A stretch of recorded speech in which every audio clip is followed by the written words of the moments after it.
also went to the movies, and Chelsea, I don't know what's wrong with me. I went to see Good Fortune, that movie about the angel helping Aziz Ansari. Seth Rogen's in it, Keke Palmer's in it, Keanu Reeves is in it. The cast is great. I fell asleep during this movie. This is the second movie in 2 weeks that I fell asleep during. Let me get my prop that I debuted on our Patreon this week.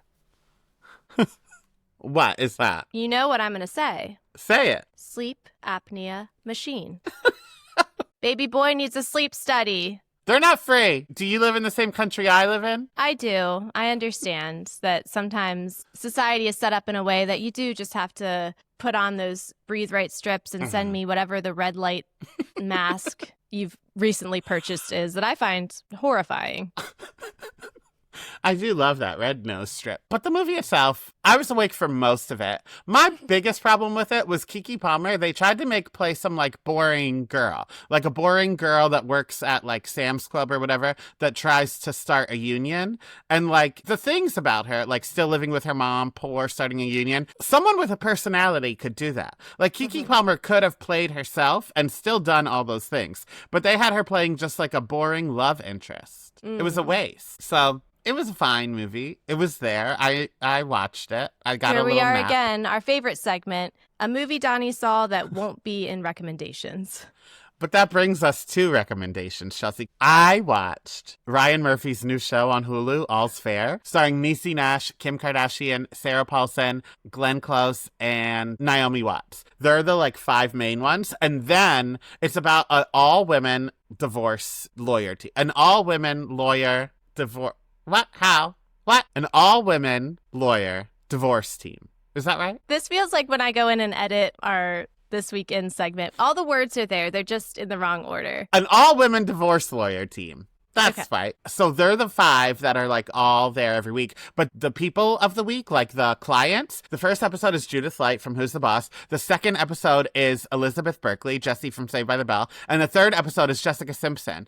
It is so good. The power of your manifestation. I know. This show is so good. Now, it's getting 0s on Rotten Tomatoes. Variety said it was the worst Ryan Murphy show ever created. People are coming and saying that Kim Kardashian should never be on anything other than a nude magazine cover ever again.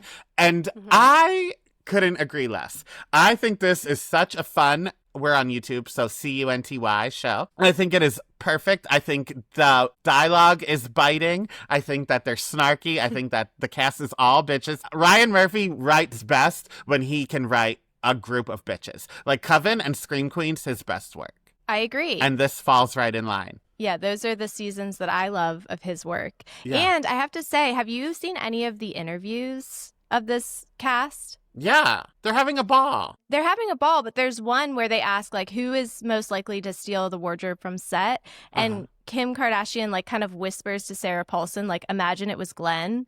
And they both get the giggles, church giggles. They cannot stop. And even the other cast members are what the fuck? But they are crying, laughing. I haven't seen Kim Kardashian emote like this ever. It was the most likable I've ever found her. I was oh my God, Sarah Paulson has somehow cracked the code and unleashed the person that's been trapped in this Vembot all along. I did see another clip from the press tour where it's Sarah Paulson and Kim Kardashian again, and the interviewer is this British woman with a very heavy accent. I forget the word, sweatered potatoes, but basically it's a baked potato and it's still in its skin. So that's what they call it, sweatered potatoes. And that's the wrong word, but some kind of clothing potato. UK cuties, weigh in. This is on YouTube, so sound off in the comments. Perfect. Also, comment something. I want our comment section to be poppin'. I want it to feel like an old school forum. PerezHilton.com without the dicks on our foreheads, you know?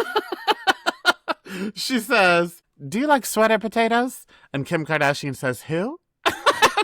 She's sweatered potatoes. And then Sarah Paulson is sweatered potatoes, she's saying. And Kim Kardashian still doesn't know. And she's and then the woman explains, potatoes with the skin on. She's oh, yeah. And then she keeps trying to ask her mom, what do you like on it? And then she's speaking English. The woman is speaking English. Sarah Paulson has to translate she's asking what toppings you like. It is so funny. That is amazing. I love random duos that come out of certain shows. I agree. And I think it's real because Sarah Paulson was just the guest on Watch What Happens Live. And one of the questions was rate the Kardashians from best to worst. And she doesn't put Kim at the top. So I feel like if this was a manufactured like press tour relationship, she would have been like, oh, Kim is my girl, and then done the rest. But she puts Khloe number one and then Kim. That's the correct answer. Yeah. Courtney was at the bottom. I'm worried about Courtney and Travis Barker. I feel like this is an example of swinging the pendulum too far doesn't necessarily mean a healthy relationship. I agree. One more thing, though, about Kim Kardashian. Whatever's happening on the press tour, I do wish we would have got that a little bit on the show because Kim is very monotone. Brittany from Glee, this is a great time for a Patreon plug. Very just like da da da da da da. And it works with a quippy bitchy line like maybe you should see yourself out. You know, it works. But then when we are supposed to get a little emotion, it's not really working. But with that said, I don't think it deserves a 0% on Rotten Tomatoes because I think the writers know what they're in on the joke.